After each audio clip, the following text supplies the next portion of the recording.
आज हम इस वीडियो में साधारण भिन्न से रिलेटेड कुछ महत्वपूर्ण प्रश्न हल करने वाले हैं। यहाँ पर हमने साधारण भिन्न सिंपल फ्रैक्शन से जुड़े हुए कुछ बहुत ही महत्वपूर्ण क्वेश्चंस लिए हैं। इस प्रकार के क्वेश्चंस जो हमने यहाँ पर लिए हैं वो विभिन्न एग्ज़ाम्स में पूछे जाते हैं, जैसे आपका रेलवे का एग्ज़ाम है, एनटीपीसी का एग्ज़ाम है, आरआरबी का एग्ज़ाम है या फिर यूपी टेट सी टेट का एग्ज़ाम है।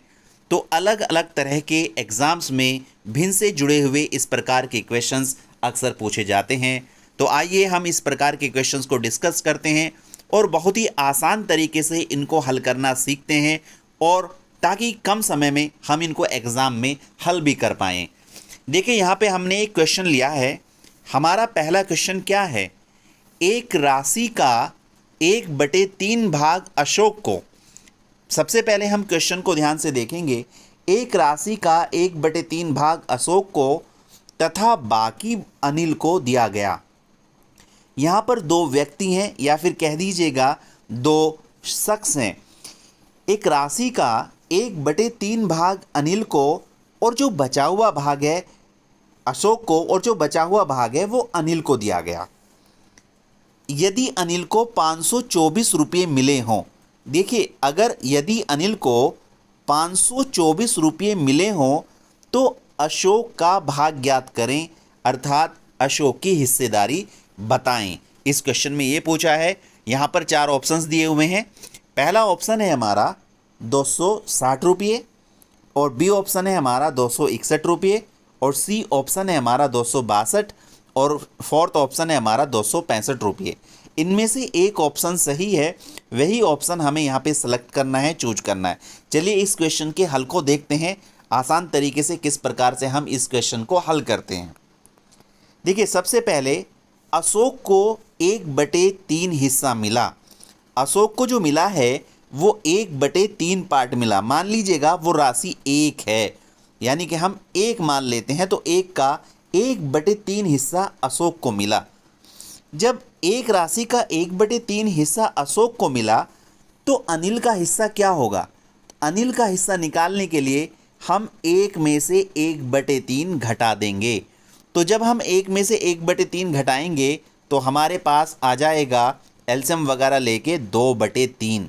तो अनिल का जो हिस्सा होगा, अनिल की जो हिस्सेदारी होगी वो 2/3 होगी, और अशोक का हिस्सा कितना था? वो 1/3 था। तो हमें अशोक का हिस्सा तो दिया हुआ था, अनिल का हिस्सा हमने निकाल लिया 2/3।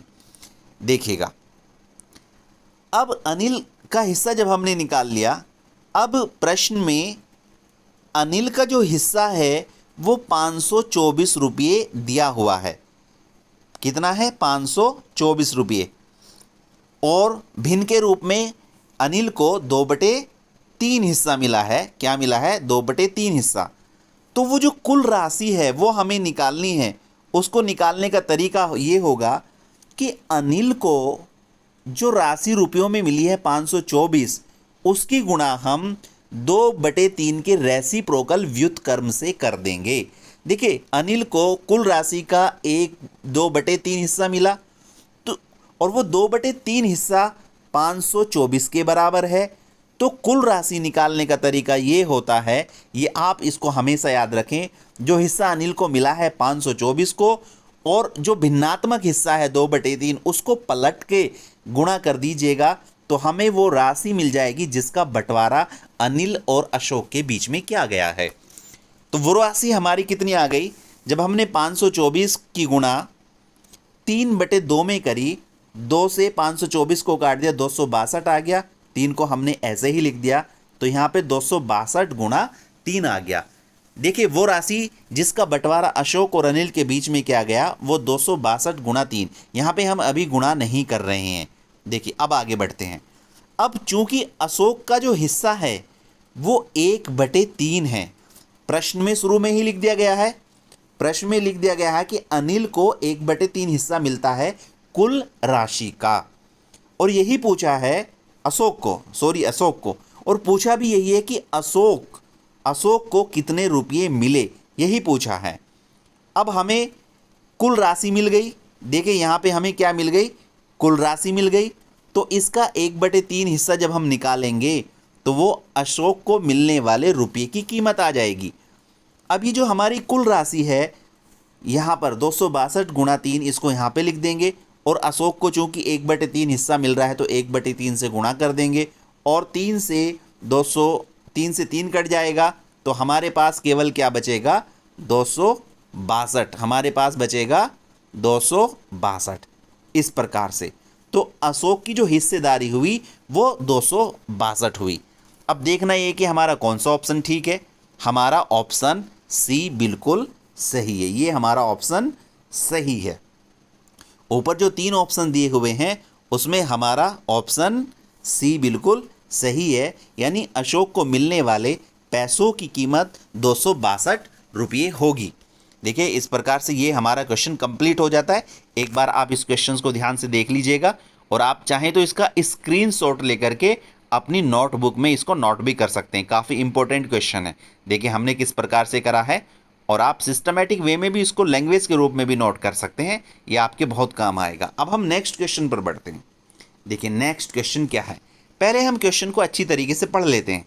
देखिए किसी भी क्वेश्चन को हल करने से पहले ये जरूरी होता है कि हम उस क्वेश्चन को समझ लें कि उस क्वेश्चन में पूछा क्या गया है।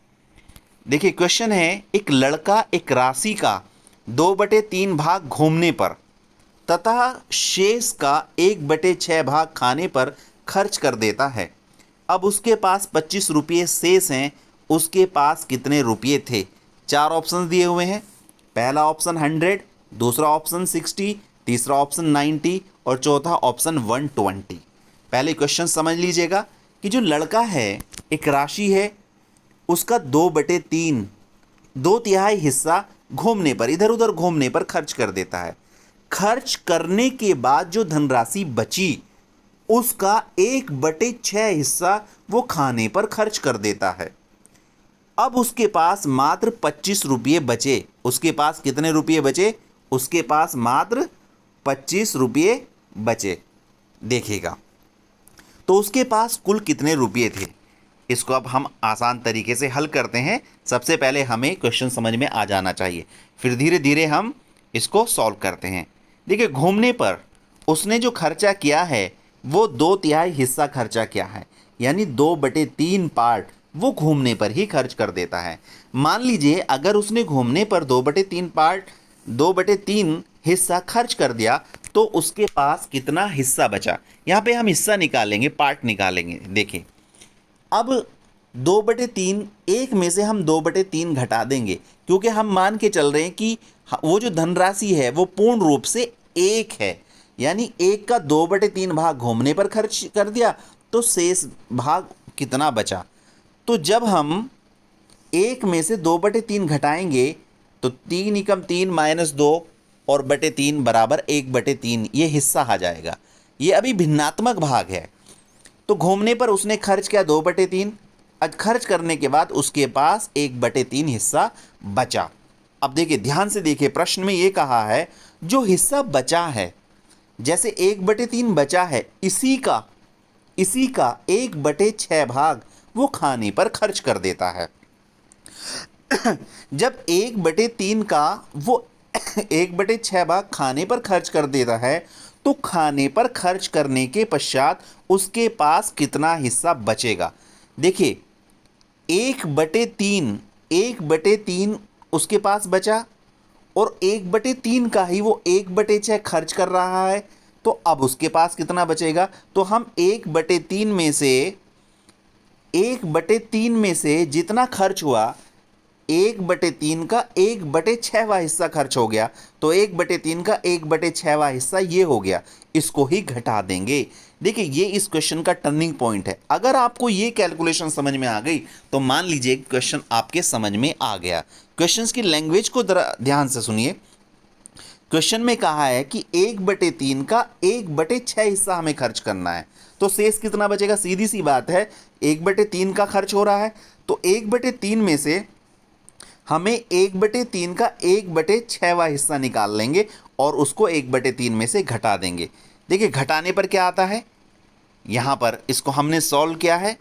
1/3 गुणा 1/6, 1/18 आ गया और 1/3 में से 1/18 एलसीएम 18 आ गया, एलसीएम हमने ले लिया, 3 छंग 18, 6 - 1 बराबर 5/18 आ गया इस प्रकार से। यानी खाने पर खर्च करने के पश्चात भी मूल धनराशि का 5/18 हिस्सा बच गया। और देखिए प्रश्न में क्या कहा है कि उस लड़के के पास घूमने और खाने के पश्चात 25 रुपये अभी भी हैं। ये 25 रुपये वही हैं जो कुल धनराशि का 5/18वां हिस्सा है। अब हमने इस चीज़ को यहाँ पे लिखा है कि जो हमारी धनराशि है उसका 5/18वां हिस्सा 25 रुपये है। तो जब हिस्सा दिया हुआ हो तो कुल राशि निकालने का तरीका देखिए, पिछले क्वेश्चंस में भी मैंने आपको यही समझाया था। कुल राशि निकालने का तरीका ये होता है कि आप 25 की गुणा मल्टीप्लाई 5/18 के व्युत्क्रम से कर दें। यानी आप इसको पलट दीजिएगा 5/18 को तो 18/5 हो जाएगा और आप 18/5 से यहाँ पे गुणा कर दीजिएगा। 25 5 से कटेगा 5 बार तो ये हो जाएगा 5 × 18 और 5 × 18 की आप आपस में मल्टीप्लाई करेंगे तो 90 आ जाएगा, अर्थात 90 आ जाएगा। इस तरीके से अब आप ये देखिएगा हमारा कौन सा ऑप्शन ठीक है। हमारा ऑप्शन सी बिल्कुल सही है। तो ये क्वेश्चंस भी हमारा कंप्लीट हो जाता है। एक बार आप इस क्वेश्चन के सॉल्यूशन को बड़े ध्यान से देख लीजिएगा। हो सके तो आप इसका स्क्रीनशॉट ले लें और स्क्रीनशॉट लेने के पश्चात आप इसको अपनी नोटबुक में नोट कर लें ताकि ये आपके आगे भी काम आएगा। काफ़ी इंपॉर्टेंट क्वेश्चंस हमने यहाँ पे दोनों लिए हैं। दोनों ही क्वेश्चंस एग्ज़ाम के पॉइंट ऑफ व्यू से बहुत इंपॉर्टेंट हैं और मैं उम्मीद करता हूँ आप लोगों को ये क्वेश्चन ज़रूर समझ में आए हैं। अगर आप लोगों की ये क्वेश्चन समझ में आए तो प्लीज़ कमेंट बॉक्स में ज़रूर लिखें। और हमारी वीडियो आपको पसंद आ रही है तो आप वीडियो को लाइक ज़रूर करें और चैनल पर अगर आप नए हैं तो कृपया चैनल को सब्सक्राइब भी कर दें। सब्सक्राइब करने के पश्चात आप इसको ज़्यादा से ज़्यादा शेयर करें। हम इसी प्रकार की वीडियोस कंटिन्यू आप लोगों के लिए लाते रहेंगे ताकि आपकी पढ़ाई में ये वीडियो काफ़ी हेल्पफुल होंगी। धन्यवाद।